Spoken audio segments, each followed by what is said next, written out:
This video is about stereotypes fueling tribalism in our country. Tribalism is a major concern, negatively affecting our social, economic, and political progress of our country. Since independence, politicians have used tribalism to fuel their political agendas and propel themselves to positions of power at the expense of Kenyan voters. An example that we all know is the tribal hate that has existed between the Luo community and the Kikuyu community. This tribal hate was fueled by Mzee Jomo Kenyatta and his government against his rival Oginga Odinga. During Jomo Kenyatta's tenure, phrases like Jaluo Jinga and Jaluo Jeuri were invented, and these phrases massively gained prominence. Before we even start talking about the stereotypes that are fueling tribalism in Kenya, we need to trace the origins of tribalism. It started when Jomo Kenyatta felt threatened by the rising prominence of leaders from the Luo community. You might be wondering, why am I talking about the Luo community and the Kikuyu community and Mzee Jomo Kenyatta? The rivalry and Oginga Odinga. The rivalry between Jomo Kenyatta and Oginga Odinga is what fueled tribalism. Jomo Kenyatta used tribalism to fight Oginga Odinga. And Jomo Kenyatta used tribalism by putting Luos and Kikuyus at loggerheads for his own political and economic gain, and to weaken collective resistance and the opposition against his regime. Kenyatta's government decided to eliminate all threats to his present leadership and future leadership as the president of this country. And what did the government intelligence service do? It is believed that the government intelligence service, they allegedly coined the phrases Jaluo Jinga and Jaluo Jeuri, and they instilled beliefs such as Jaluo hatawahi kuwa president Kenya. The Jaluo Jinga and Jaluo Jeuri phrases have been used by politicians since 1960s, since Jomo Kenyatta took power. They have been used by politicians and Kenyans from other tribes to dispel any thoughts of a Luo being logical in political discourses. And the Jaluo hatawahi kuwa president has been used to dispel any thoughts and to downplay any ambitions of a Luo politician. But the worst that has ever happened is we've seen very many Luos wearing the Jaluo Jeuri and Jaluo Jinga phrases as a badge of honor, as a character that they should be proud of. An example of how someone used the Jaluo Jeuri as a badge of honor is there's this comedian. This was 4 years ago. He was playing dates at Ebru TV, where it was a show by Ebru TV. It was a perfect match show where people used to come for dates and try to find their loved ones, the perfect match. But this guy by the name Jaluo Jeuri, he's a very funny guy. He displayed this Jaluo Jeuriness in the most beautiful fashion, in a comical fashion. I want you to see this video. It's a very funny video. Let me find this video.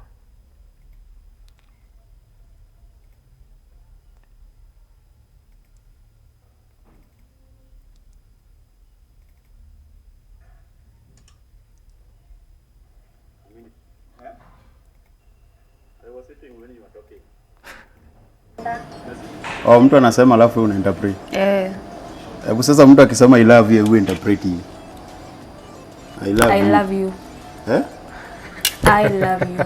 You love me. According to sign language, si ati nakupenda. Na see, you just said you love me. You told me to sign it in sign language. So, but take it back. If you don't love me, take your love. I love you back. How old are you? Me? I think I'm 24. You think, or you are 24? Unajua kuna vitu vingine kama hujaambiwa na mzazi huwezi jua. My mama hajaniambia my age. How old are you? Maybe you confirm. These are my phones. And my mother's number is also here. We can confirm from her. Just tell me how old you are. I think I'm 24. So, what about you? How old are you? Old enough to get pregnant. Old enough to? Umenisikia? Sijakusikia, nilikuwa nakula. I was sitting when you were talking. This guy, he goes by the name Jaluo Jeuri. He displayed this Jeuriness in the most beautiful fashion. I want you to see where I'm going with this argument. However, we've all seen Luos who display this Jeuriness in the most unwelcoming fashion. We usually see them during politics, when there's political tension in the country. And if a Kenyan who believes the Jaluo Jinga and the Jaluo phrases, they believe them as a factual character flaw of Luos. When they see a Luo playing this Jeuriness and the Jinganess in the most unwelcoming fashion, they will tend to believe that the Ujinga and the Jeuriness of Luos is an actual truth of the Luo community. Now, back to the topic of today is the stereotypes fueling tribalism. We need to know the biases that are actually helping in fueling tribalism in this country. If our intention is to significantly reduce tribalism, I'm using significantly here intentionally, since eradicating tribalism is a utopian mindset. We can't actually completely eradicate tribalism, but we can do a very good job in significantly minimizing it to its most irrelevant ideology. And it is extremely difficult, if not next to impossible, unless we eradicate our languages completely and speak in one language, which is impossible. That's when we can actually eliminate tribalism. With that out of the window now, if we want to significantly reduce tribalism, we have to make deliberate decisions to ensure that we are successful in understanding how these stereotypes are fueling tribalism. And how are we going to do this? We have to recognize and address these stereotypes that have negatively impacted our socioeconomic and political environments. The first bias that I would like to talk about is faulty generalizations. A Wikipedia definition of faulty generalization is, let me find it. Faulty generalization is an informal fallacy wherein a conclusion is drawn about all or many instances of a phenomenon on the basis of one or a few instances of that phenomenon. What does this mean? In simple terms, in our social environment, faulty generalization is when a conclusion is drawn about a particular community or a particular group based on a few instances or behaviors or character flaws of individuals affiliated or belonging to that particular group. A practical example of how this happens in our community is in these tweets.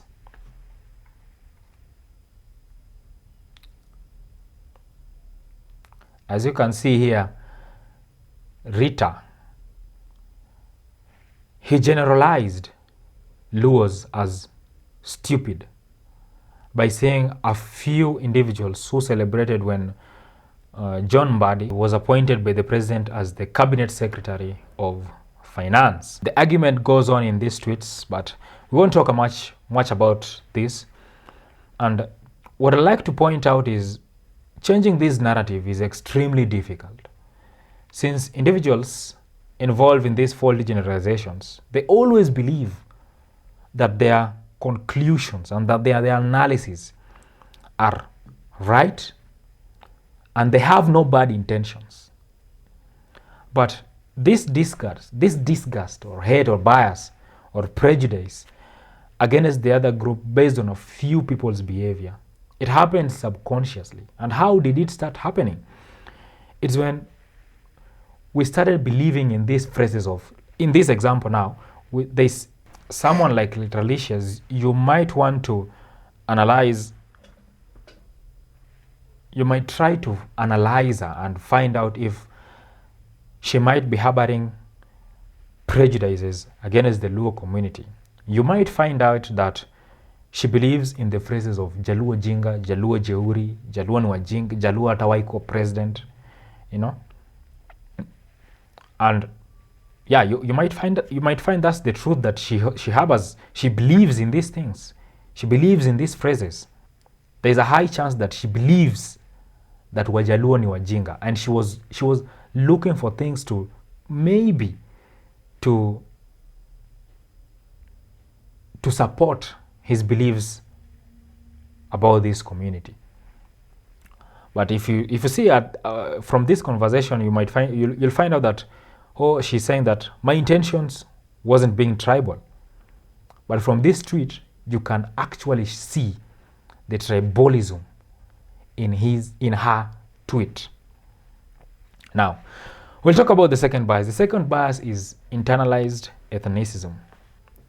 A Wikipedia definition of internalized ethnicism is a phenomenon when individuals from a marginalized or oppressed ethnic group begin to believe and internalize the negative stereotypes and derogatory beliefs about their own ethnic group. This can lead to feelings of self-hatred, low self-esteem, and a preference for the dominant ethnic group's culture and values. Before we discuss how this happens in a practical, social, and political context in Kenya, we need to understand that most ethnic communities have been marginalized, and they were marginalized during Mzee Jomo Kenyatta's tenure and Moi's tenure. However, not all individuals from these communities, not all individuals from the tribes of these two leaders benefited from these regimes. But there are a few characters who reaped massive benefits from these regimes and this political tension that they caused, that they brought about through tribalism. And however, the benefits that these few individuals accrued, it trickled down to the common mwananchi within their communities through job opportunities, creation of industries, and other infrastructures built in their communities. But that's a topic that we can discuss extensively in future. Back to internalized ethnicism. How does internalized ethnicism happen in our day-to-day lives? How does it happen in our socioeconomic and political lives? Being a Luo, I'll just give examples based on my tribe. You'll find a Luo saying that Kikuyus are better businessmen than Luos. A Luo will say, you'll find a Luo buying a Range Rover and living a madhouse in upcountry. Kikuyus will just make 100K and invest it immediately. And after a few years, he's a multimillionaire, owning mansions and driving big cars. And Mjaluo will still be driving his worn-out Range Rover and paying rent in Kikuyu-owned apartments. If this example, if you actually believe this example is a truth to you, then, and you are a Luo, that's an example of internalized ethnicism. If a member from another tribe believes this or says this, it can be faulty generalizations. I'll give an example how it is a faulty generalization. Positive stereotyping of the Kikuyu communities, negative stereotyping of the Luo communities, and out-group favoritism. How is it faulty generalizations? It is faulty generalizations based on the fact that In Kenya, here in Nairobi, most landlords are Kikuyu. Definitely, most landlords are Kikuyu. There's so many Kikuyus during Jomo Kenyatta's tenure that benefited by the fact that they were just Kikuyus and they were close to Mzee Jomo Kenyatta. And they reaped massive benefits from the Kenyan government by just being Kikuyus. Not because they were business savvy, they were smarter than other Kenyans. No, that was not the case. Their main qualifier for enjoying the benefits of the benefits that came by associating themselves with the government was that they were Kikuyu and they were close friends to Mzee Jomo Kenyatta, or they were appointed to the government. As we all know, positions during that time, they used to go to the tribe that was in power. The tribe that was in power. I talked about, I've explained how that is faulty generalizations and positive stereotyping. It is positive stereotyping by associating the business savviness and the entrepreneurship character to Kikuyus. And it is negative stereotyping by associating the poor financial decision making with Luos. If you believe this statement, or you say this statement and you're not a Kikuyu or Luo, that will be an example of out-group favoritism. And another example of internalized ethnicism is you'll see a Luo saying that Luo women are the most tough-headed women to deal with in relationship. An example is when Oga Obina said that, Oga Obina actually said this word. He said that Luo women are tough-headed. You cannot deal with the Luo. Let me show you the example. Let me show you what Oga Obina said. Babes will take over. Why do people say Luo babes are not fine?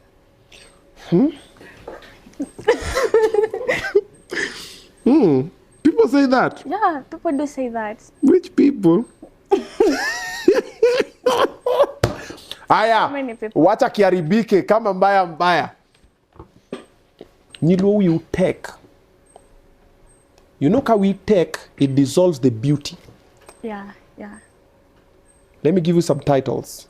Most Luo ladies are hard-headed.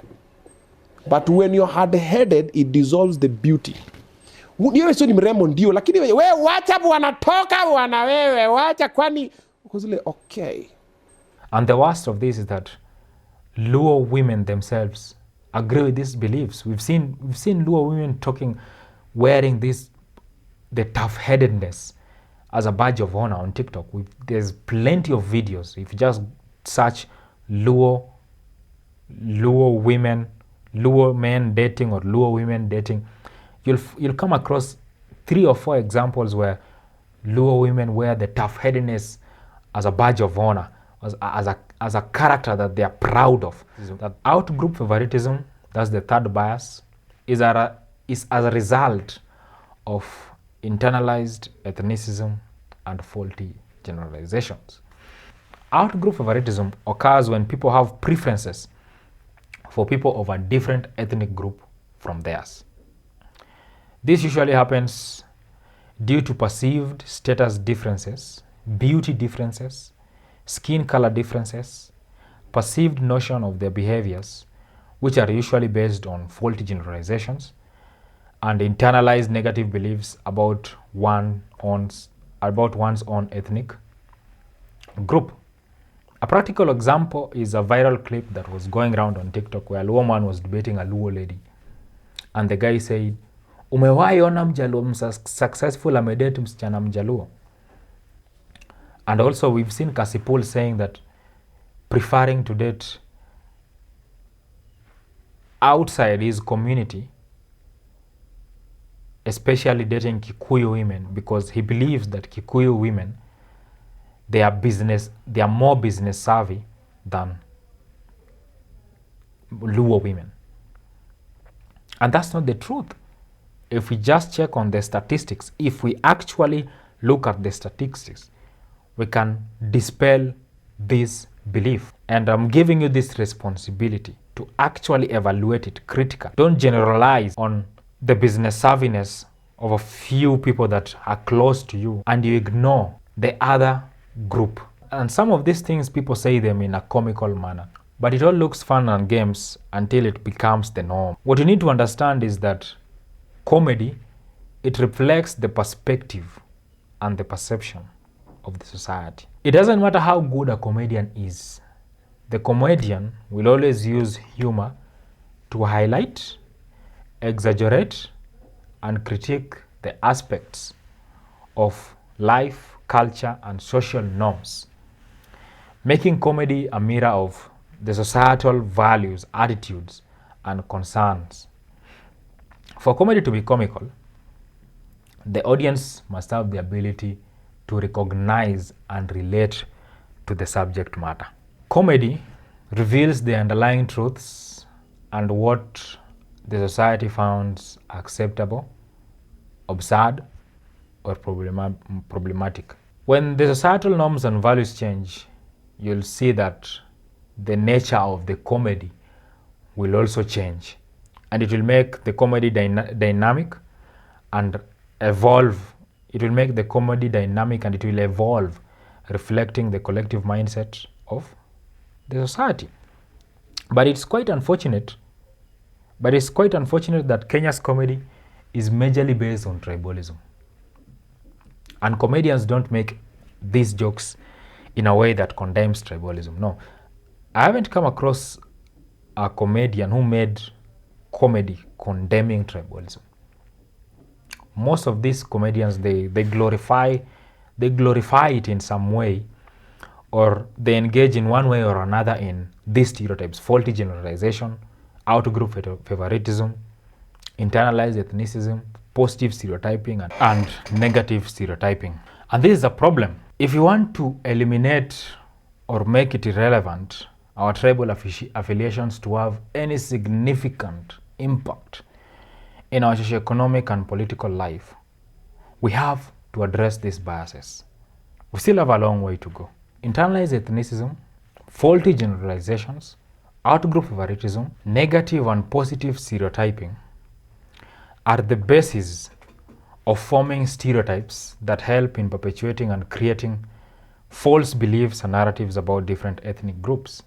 The perpetrators of this narrative, they believe that these beliefs that they harbor against other tribes are inherent to the associated tribe. And this leads to a lot of misunderstanding and intergroup tensions, which very likely fuel tribalism. Gen Zs, we've proudly worn the cap of tribelessness.